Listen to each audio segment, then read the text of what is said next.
Mommy Ella Home Furnishing Shop, where comfort comes alive. Enhance your home where every dream can thrive. Good day everyone! Ito nga po pala ang home theater na kailangan nating ayusin. So, i-flex ko lang muna po kung ito yung dating hitsura ng ating kakatapos lamang na project dito nga po pala sa Bawan, Batangas. So, ito po pala is first day namin sa paggagawa at kung makikita niyo po marami po tayong dapat ayusin dito sa kanilang home theater. So, eto nga po pala ang gusto ma-achieve na design ng ating client. So, ngayon po, marami po tayong kailangan i-home improvement dito. So, eto na po yung ating after. Mag-start nga po pala tayo dito sa ating mga decor. So, yung ating pong side table is provided po ng ating client. Tulad po ng side table, sofa, beanbag, center table at carpet na accent, si ma'am po ang nag-provide po niyan.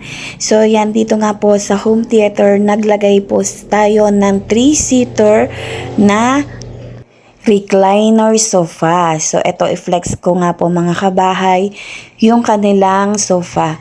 So dapat po talaga sa pagdi-design, i-consider din po natin yung mga measurement ng ilalagay po ng client natin na mga gamit. So, dito po kasi sa home theater, marami po tayong adjustment na ginawa. Katulad po ng mga size ng cabinet, ng elevated floor, at kung ano-ano pa. Flex natin etong wall na to. So, eto po yung carbon crystal board. So, naglagay tayo dito ng kulay gray. Nilagyan lang po natin ng aluminum para magkaroon po ng break yung design ng ating wall. So, buong wall po yan naka-carbon crystal board. So, dito naman po sa ceiling is naglagay po tayo ng 4 na linear light. So, kulay white po siya. Tapos, yung pin light po is warm. So, double pin light nga po pala yan mga kabahay. So, yung dati pong plywood na kanilang kisame, pinalitan po natin siya ng gypsum board at pininturahan po natin siya ng antique white. So, yung antique white is atin po siyang patimpla na color. So, hindi po siya basta-basta nabibili ng nakatimpla na. So, dito naman po mga kabahay, naglagay po tayo ng S-fold curtains.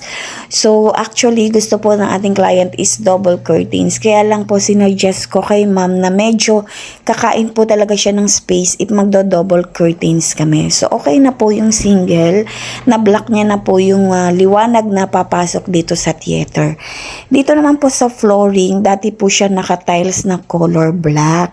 So, ayan po, kinover up po natin siya ng gray na carpet. Nilagyan din po natin siya ng trim dito sa may elevated floor para po hindi basta-basta siya masisira. Dito naman po sa corner, naglagay na rin po tayo ng carbon crystal board. Combination po siya ng light na fluted. So, kinover up din po natin yung aircon. Diretso po yung cabinet niya dito sa may side cabinet. So, eto naman pong cabinet na nalagyan natin ng speaker. So, ayan po yung nasa design ng interior. So, nagbutas po tayo ng 2 dyan para po ma-expose po yung sound po ng ating speaker. So, dito naman po sa kabilang side, naglagay rin po tayo dito ng lagayan po ng wine. So, originally po, ang ilalagay po sana namin dito is mini ref. Kaya lang po, wala po talaga kaming ma-provide na size ng ref para dito. Kasi yung cabinet po namin is 12 inches lang po yung lapad.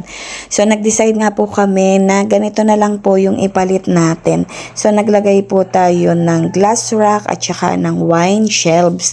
So, naglagay rin po tayo ng pailaw dyan para bonggang-bongga yung effect.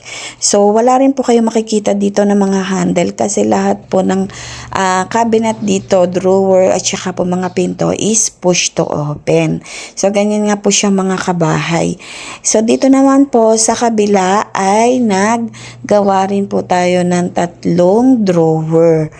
So, ayan po, marami na po tayong may ilagay kapag po marami tayong mga drawer at cabinet.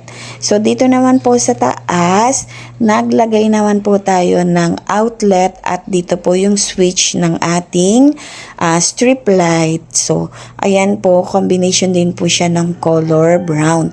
Dito naman po sa second layer is naglagay rin po tayo ng another outlet para po sa kanilang AVR at microphone. Originally color nga po pala sana ng ating cabinet ay wood grain gray. Pero sa dami ko na po talaga ng supplier na hinanapan, wala po talaga kami ma-provide na ganun color. Kaya po nag-change color kami sa sun oak at dark gray. Kung makikita nyo naman po, maganda naman po yung kinalabasan ng combination ng cabinet. Dito po sa areang ito is nag-add po si ma'am ng 2 beanbag, center table at ng carpet. So as you can see po, napakaganda po ng naging combination ng kanilang home theater. Dito nga po pala is naglagay rin po tayo ng outlet for another saksakan po ng gadget nila.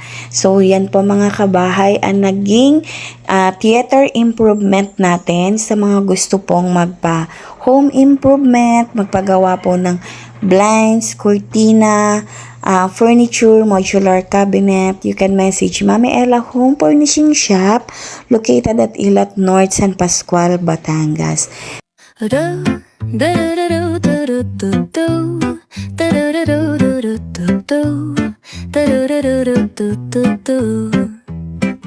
The sun is shining bright like a colorful aurora. It paints the world in hues of orange and white and more. I'm gonna start packing my bag. I'm leaving all worries behind. Let's go, I need to get my own summer style back.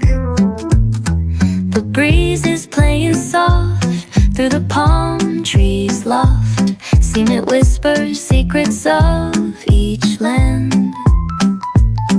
The sound of the waves lapping on the beach is like a pleasant melody. Soothe my heart's troubles. Windows down with the wind in my hair. I feel so free. Oh, it's the smell of summer. My summer trip. Take me away, all worries to a place where my heart can play. Under the stars, by the ocean shore, by the vast grasslands. Oh, it's the smell of summer.